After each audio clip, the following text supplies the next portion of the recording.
नमस्कार मुलांनो, आज आपण या व्हिडिओमध्ये +1चा स्मॉल फॉर्म्युला बघणार आहोत.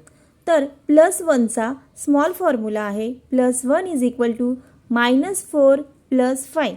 तर आता आपण हा फॉर्म्युला वापरून काही सम करूयात. इकडे आहे 9 -5 + 1.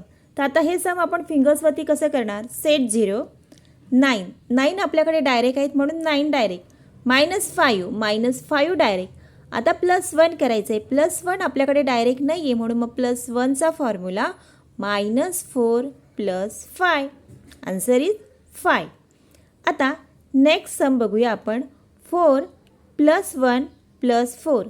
सेट 0 4 डायरेक्ट, +1 करायचं आहे. तर +1 इथे नाही आहे म्हणून मग +1चा फॉर्म्युला -4 + 5 आणि +4 डायरेक्ट. Answer is 9.